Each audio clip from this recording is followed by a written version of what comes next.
And he said, what you gonna do? Hit me on my head with a bottle? He's like, nah, I'm gonna break it on the table, I'm gonna cut your throat. So it's like a movie. Right. Kim is dead. Heavy D is dead. Andre Harrell is dead. The only two left are Puffy and Al almost died. Kathy White's true is going to be unveiled. And it's not a man. And that woman died. J. Cole is finally opening up about the night he swung on Diddy in front of Jay-Z. And let's just say that punch wasn't just about a rap verse. At first, people thought it was just some ego clash over Kendrick's Control verse, you know? The one where Kendrick called himself the King of New York and dared to call out the whole industry.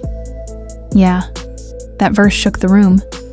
But now insiders are whispering that Diddy's reaction went way deeper, like industry secrets deep and Cole stepping. It might have been less about calming things down and more about calling something out. Because what if that punch wasn't just about defending Kendrick, but about exposing something the public wasn't supposed to see? Diddy's name is back in the headlines because of his ongoing trial, as y'all know, and a dark cloud hanging over his parties. So the real question is, did Diddy try to pull Kendrick into something that night? And did Cole throw that punch to stop it before it went too far? And now fans are going back and dissecting Cole's old music. Especially She Knows, because if you really listen to the lyrics with fresh ears, it kind of sounds like he's talking about Beyoncé. Keeping dangerous secrets. Maybe some so dark that could have them locked up, so did Jay. Cole punched Diddy to protect Kendrick, or to expose something a lot bigger. Let's dive right in to really understand why J. Cole. A. Cole risked everything by touching Diddy in front of Jay-Z. This brought us back to the moment that completely upended the industry. Kendrick Lamar's Control verse.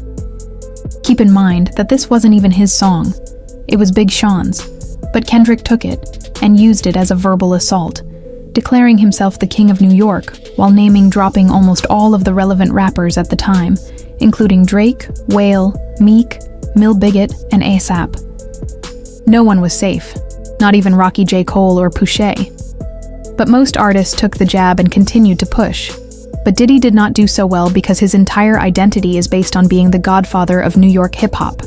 Uptown suits, champagne bottles, Harlem pride. So for Kendrick, a West Coast artist, to take that title in a single verse, yes, that hurt his ego in ways we're only now beginning to comprehend. Yo, thank you, man. This is a repeat. Y'all see it. It's happening.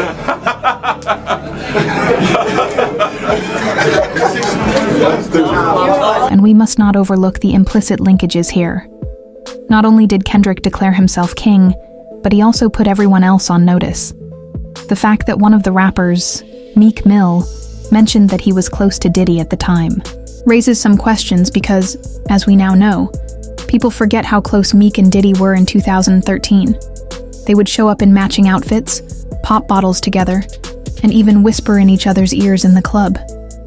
Listen, I'm not saying what I'm saying, but if you've seen the videos circulating, you can see why fans are browse, with some even speculating that Meek may have been more than just Diddy's protege.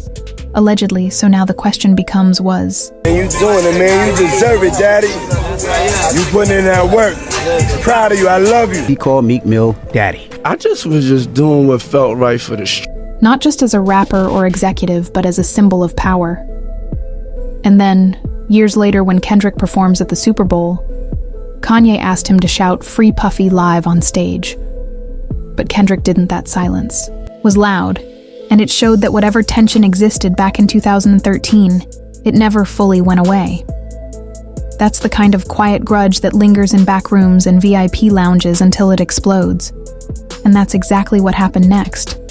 So here's where it all went left, according to Terrence "Punch" Henderson from TDE, who was right there when it all popped off.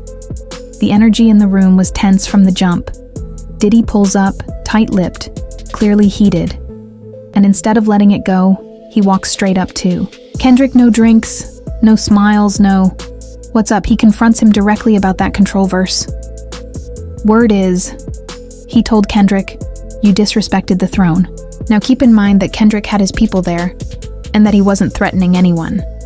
However, before things got out of hand, J. Cole entered the scene, presumably thinking he could defuse the situation. You know, classic Cole is calm, collected, and logical. And he said, what you gonna do? Hit me on my head with a bottle? He's like, nah, I'm gonna break it on the table, I'm gonna cut your throat. So it's like a movie. Right. What he didn't anticipate was that Cole would not back down. Then, without hesitation, Cole swung a straight punch at the crowd in front of Jay-Z, turning the entire VIP area into a scene from a gangster movie. Turn bottles over. Panics about crash security, Emory Jones. Thinking that someone is attempting to harm Hav, one of Jay's best pals leaps in and begins to swing, not realizing that he is punching Jay. Cole stops when Emory realizes who it is, but by then, the harm has been done because the Rock Nation bad boy and Cole are fighting during a well-known industry event. They reached around and fired on him, and they both fell on the table, knocking all the drinks over. So all these celebrities just in this one spot. It's a scuffle now, huge scuffle. And this is when things start to get a little shady. Some fans think Cole wasn't just standing up for Kendrick. They think this was a ruse to test him, as if Diddy wanted to make fun of anyone who dared to oppose the status quo. Another theory is that Diddy, intoxicated, invited Cole and Kendrick to join him at a party. And you all know what happens at those parties.